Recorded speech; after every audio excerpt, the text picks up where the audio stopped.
Today, let's talk about reforming the church. This isn't about fighting anyone or destroying what we have. It's about restoring its purpose, its joy, and its future. This is for established churches, new churches, and churches where things just aren't working. It's about building a church that's alive, a place people love to be, and a community that can last for generations. First, we have to be clear, the church is not a building. It's not a title or a personal business. The church is the people. If the members are unhappy, confused, or neglected, the church is already failing, no matter how spiritual it looks. Without people, there is no church, and there is no leadership. This brings us to leadership.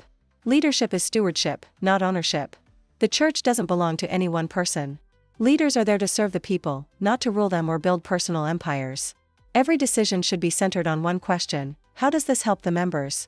If people's lives are truly changing for the better, attendance becomes natural, giving becomes joyful, and growth becomes effortless. A healthy church has a member-centered culture. People shouldn't be begged to come, they should be excited to come. They should be proud to invite their friends. The environment itself should feel clean, organized, welcoming, and respectful. When you walk in, you should feel peace and belonging. But how do you maintain this? Structure creates freedom. A sustainable church doesn't depend on one charismatic personality, it depends on systems. You need clear administration, defined departments, and documented processes. This way, when leadership changes, the church doesn't collapse. It can run itself. Every department should exist to bring joy, growth, and connection. If it's not doing that, it needs to be reformed. This leads to a simple rule: if you can't carry the rope, pass it to someone who can. This isn't failure, it's wisdom. That's why we need assistants, trainees, and training systems. Every role should have a clear tenure, a start and an end. At the end of that term, some will continue, some will rotate, and some will rest. All of these outcomes are honorable. Leadership should never be a do-or-die affair. And when someone completes their service, they should be thanked and honored. Leaving a role is part of growth.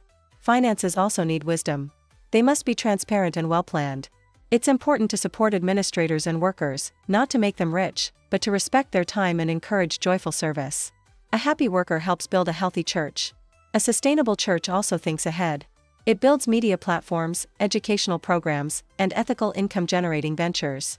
This reduces financial pressure on members and secures the future. We must embrace modern tools, social media, online platforms, and technology, not to replace spirituality, but to amplify it. When all this is in place, the church speaks for itself. Members invite people naturally, programs run smoothly, and the church grows without struggle. A sustainable church is where leaders are servants, members are the priority, systems are clear, transitions are peaceful, and joy is visible. This isn't rebellion, it's wisdom. A church built this way will last for generations.